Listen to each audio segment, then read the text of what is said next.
চলে এসেছি প্রিয়সর হবিগঞ্জে। ওইখানে যখনই আসি কিছু স্বপ্ন নিয়ে আসি।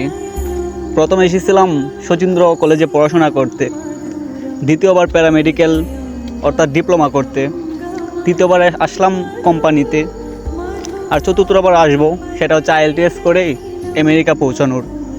ওইটাই শেষ স্বপ্ন, আর ওইটা আমাকে পারতেই হবে, কারণ আমার স্বপ্ন রাজে ঈশ্বরকে নিয়ে।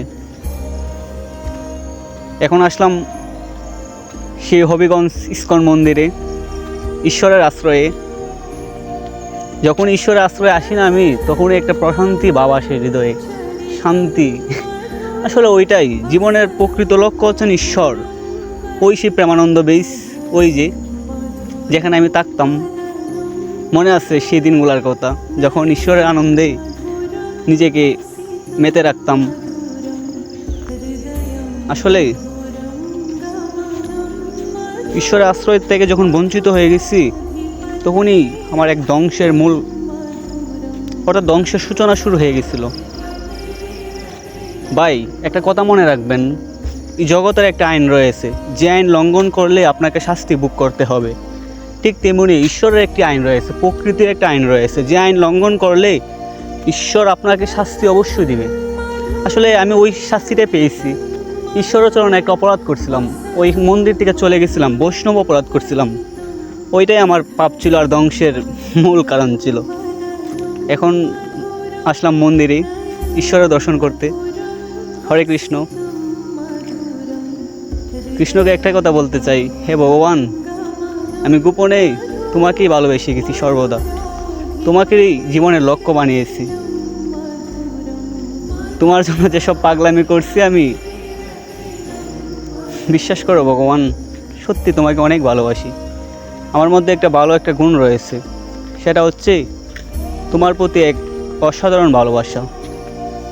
আর সেই ভালোবাসার জন্যই ভগবান শেষবারের মতো আসছি বলতে, তোমারে ভগবান আমাকে এবার করুণা করো। সত্যি ভগবান, আর পারতেছি না, কারণ অন্ধকারে আর কত দেখা যায় বলেন। এই মন্দিরটা আরও অনেক সুন্দর। হে কৃষ্ণ, আমাকে এবার করুণা করো ভগবান। এবার তোমাকে জীবনে লক্ষ্য বানাতে চাই, আর সুন্দর একটি ভবিষ্যৎ তৈরি করতে চাই, কৃষ্ণময় জীবন, যেখানে থাকবে শুধু আনন্দ, না তো কোনো জাগতিক আসক্তি, আর না তো কোনো দুঃখ। কথা দিলাম ভগবান, জীবনে জাগতিক সফলতা অর্জন করতে পারি না পারি, কিন্তু তোমাকে গোপনে ভালোবেসে যাব মৃত্যুর আগ পর্যন্ত। হে কৃষ্ণ, আমাকে করুণা করিও এবার।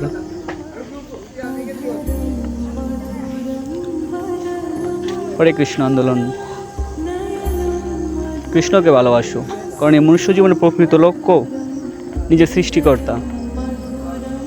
কারণ একবার চিন্তা করে দেখো, তোমার মনুষ্য জীবনটা খুব অল্প সময়ের, আর এত অল্প সময়ে তুমি কী সুখ উপভোগ করবে? তাই নিজের ঈশ্বরের কথা চিন্তা করো, নিজের সৃষ্টিকর্তার প্রতি ভালোবাসাকে বৃদ্ধি করো, নিজেকে নিয়ে অনুসন্ধান করো, সৃষ্টিকে নিয়ে অনুসন্ধান করো, ঈশ্বরকে নিয়ে অনুসন্ধান করো। হরে কৃষ্ণ আন্দোলন।